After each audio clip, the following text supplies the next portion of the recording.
ஃப்ரையரில் use பண்ணுறதுக்காக பீகோ பிராண்ட்லேருந்து microwave sheets வாங்கியிருந்தேன். இது 100 ருபீஸ் தான். 1 மீட்டர் இருக்கும். இது பிளிங்கிட்டில் வாங்கியிருந்தேன். தென் இன்றைக்கி நம்ம veg loaded and paneer pizza எப்படி செய்கிறதுன்னு பார்க்கலாம்.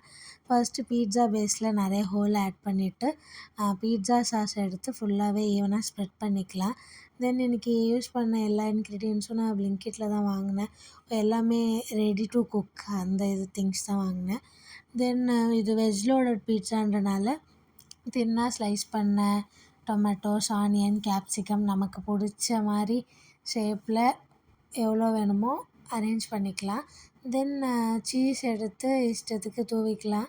எனக்கு சீஸ் ரொம்ப பிடிக்குன்றனால நான் கொஞ்சம் எக்ஸ்ட்ராவே போட்டுட்டேன். தென் சில்லி ஃப்ளேக்ஸ், ஆரிகானோனா இந்த ஸ்டேஜ்லேயும் போட்டால் கொஞ்சம் டேஸ்ட் டிஃப்ரெண்ட்டாக இருக்கும். நான் பன்னீர் பீட்சாவில் அந்த மாதிரி தான் போட்டிருக்கேன். பட் வெஜ் லோடட் பீட்சாவில் போடலை.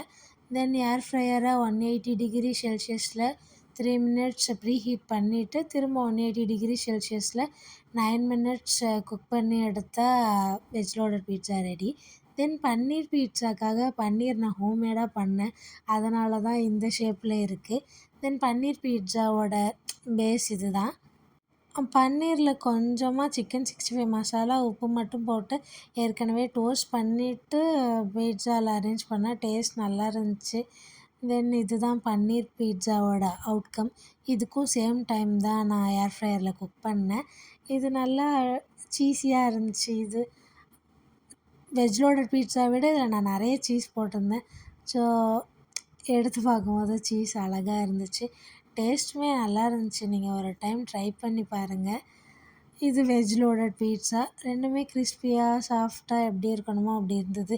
இதுதான் நான் பண்ண பன்னீர். அதை சுற்றி ஒரு 4 வீடியோ எடுத்து வச்சுருக்கேன். மறக்காமல் ஃபாலோ பண்ணிவிட்டு சப்ஸ்கிரைப் பண்ணிக்கோங்க. பாய்.